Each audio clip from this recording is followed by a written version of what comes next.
making 3 kings on the river to take it down. And the grinder was Stuart Patterson's nemesis all night long. That's going to do it. Stuart Patterson from Boca Raton, Florida, going to pick up $110,000. A fine effort.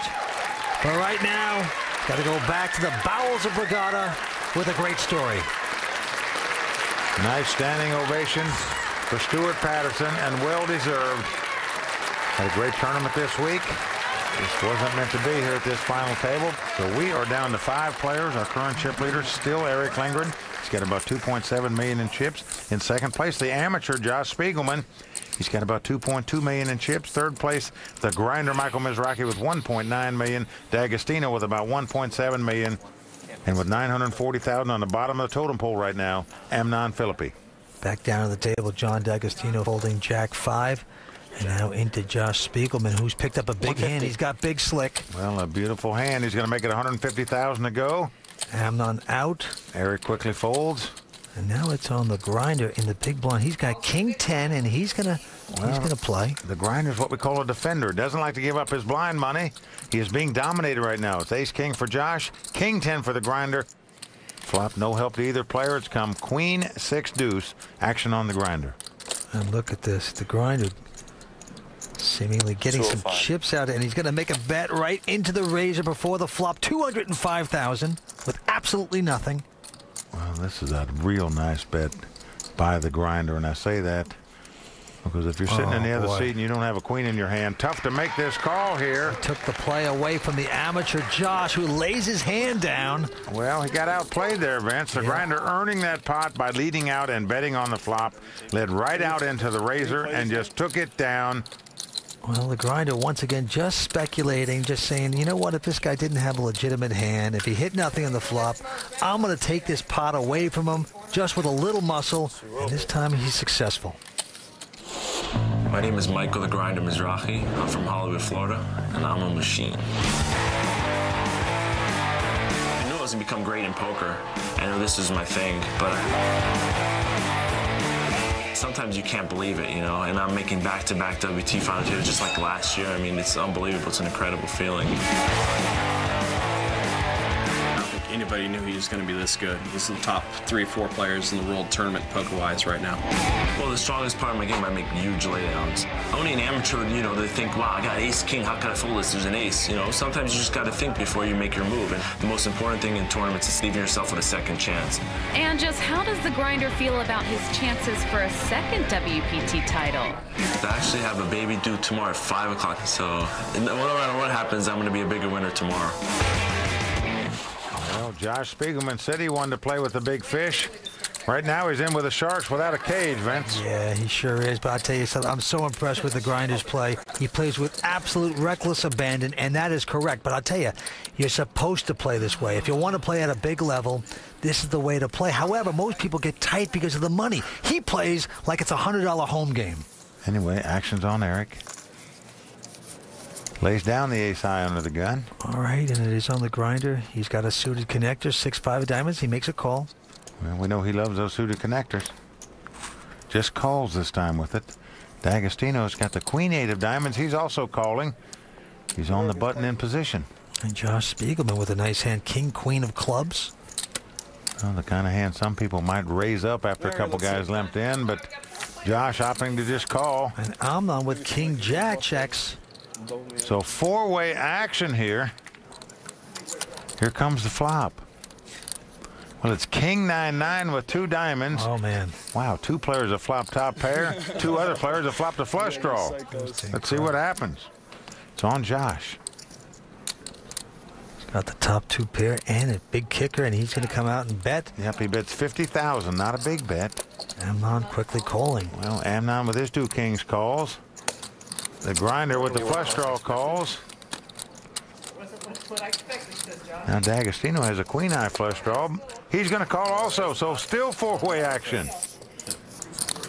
Very solid pot. Anyone's game. Here's the turn card. It's a 10 of diamonds. Well, both the grinder and D'Agostino have made a flush. Josh checks the top pair, as does Amnon. But the grinder's going to bet his flush. He bets $80,000. Now there's $425,000 in the pot, so this is a very small bet, a feeler-style bet. This is spelling trouble here for the grinder, and just a slow call by D'Agostino with the higher flush. Well, the board is paired, so you're always worried somewhat about a full house. Now, what do you do if you're Josh? You have the top 2 pair with the queen kicker, pretty solid.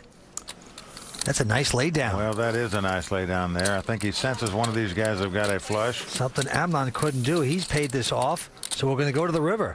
Well, not a good call by him, in my opinion, here. River card and ace of spades. Helps no one. Amnon checks. Well, Grinder still got his flush. Bets $175,000. He is just grinding himself deeper into a hole. Well, Vince, he's not overly committed himself here. I like that size bet by the Grinder here. D'Agostino just calling it. Well, D'Agostino afraid he might have the nut flush here. Or full boat, or anything's possible, but still. Now we're on to Amnon. I guess I can't call you. Not this time, no.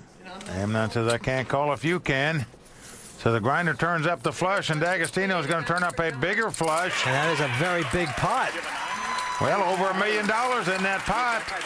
John D'Agostino has a nickname now as J-Dags.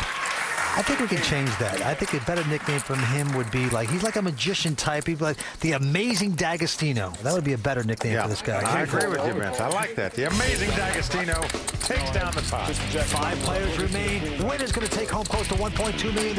We're coming right back. Stay with us here on the World Poker Tour. I play super high cash games, and I have real big swings. I mean, $1 million is a lot, but I win or lose 100,000 online every day.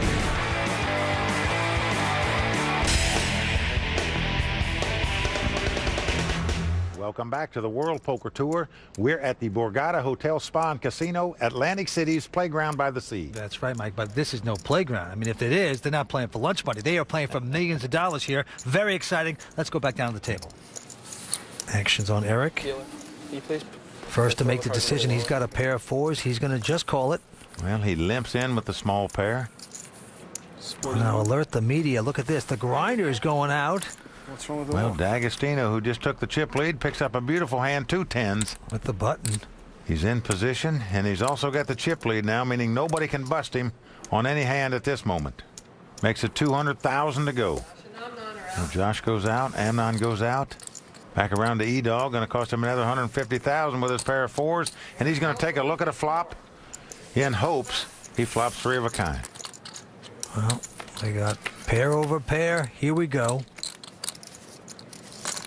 Oh, and E-Dog has done it, Vince. He's flopped 3 4s and quickly checks. Oh, boy, he's digging the hole, putting the twigs and branches over it, waiting for his sucker to fall in. Will it be Johnny Dags? Well, Vince, anybody in the world is going to bet an overpair with 3 undercards on the board, and D'Agostino does it. All in. And look at this. Eric says all in. How much do you have, Eric? Quickly, without hesitation, he goes all in here. And you see J-Dags squirming in his seat right now. A massive re-raise over the top, all in. Well, D'Agostino trying to figure out if he's hit a landmine here. You got to think Eric's going to try to make him believe that he's 4-flushing here and doesn't have a set. What is it? 1, 2. It's over $2 million? Well, you are right. It's over a $2 million re-raise here.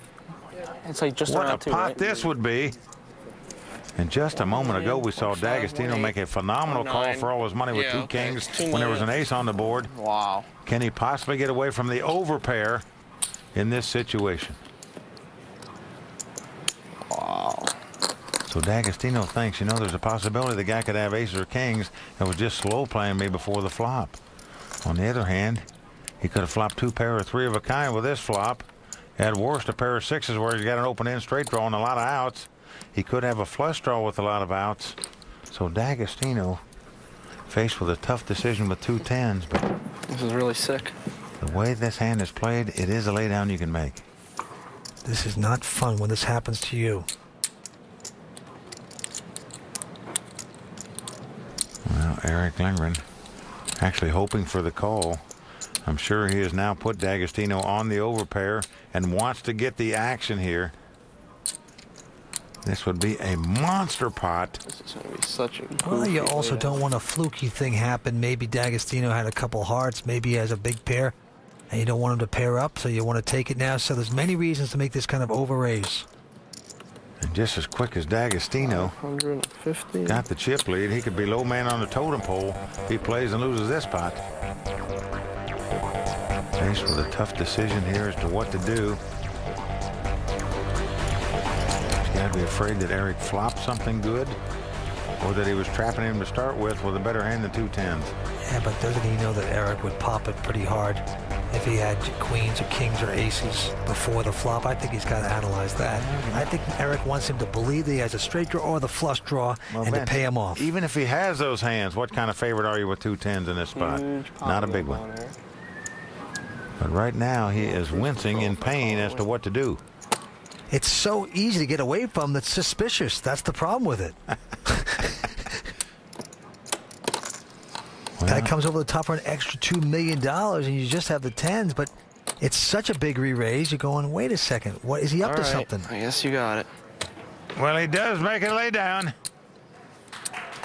And Vince, there's a case that I believe How much they should rabbit hunt for? had Eric let out with the 3-4s, D'Agostino might have come right over the top with the overpair. And indeed, Eric Lindgren might have doubled up then. Well, the wonder can come up with 2 of clubs. And then look at this, 4 on the river. So it would not have helped Deggs. Vince, I guarantee you, when Eric Lindgren sees this hand replayed, he is going to scold himself for how he played this pot. He's going to be very angry that he didn't lead out and bet on the flop where he might have trapped D'Agostino in this pot. I think he had the aces, man. All right, with that, the antes and blinds going up. $10,000 antes, blinds being 40 and 80. 5 players remaining. Action's going to be on the grinder. Michael Mizrachi, he folds a king 7. Speaking of speeding up the game, blinds and antes will do that. And now it's on John D'Agostino. And he looks down at a pretty big hand. Ace queen offsuit. Yeah, got a nice hand here. He's going to come in for $240,000. Josh with 7-5. Can't compete. He goes out. Amnon out as well. Now we're around to Eric Lindgren. In the big blind, he's got a nice hand, 2 9s. Well, rather than raise it, he's just going to make a call here. Wants to see a flop before he makes his move. And he's going to make the call with the 2 9s. Doesn't come back over the top. Wants to see a flop first. And 2 overcards out there in the flop. It's come king 10-6. 320. And Eric with just a pair of 9s, he's going to fling away, bet $320,000 into the razor. A strong play when there's 2 overcards on the board and your opponent raised before the flop. How does he know? And look at this with an inside straight draw. D'Agostino not wanting to get pushed around. He's going to make this call. Wow, this is a bold call here by D'Agostino.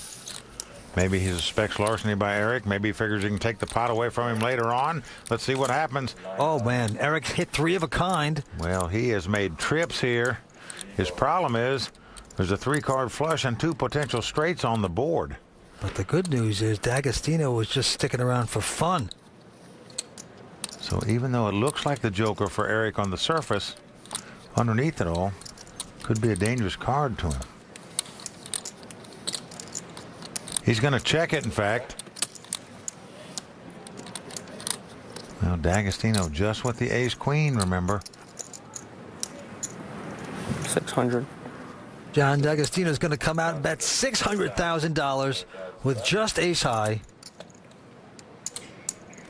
Now, Eric Lindgren got to try to figure out if he's got a straight or a flush here. He's just got the overpair. He's holding perhaps 2 aces. See what he's going to do with his 3 9s here. Just complete larceny by John D'Agostino, the 23-year-old.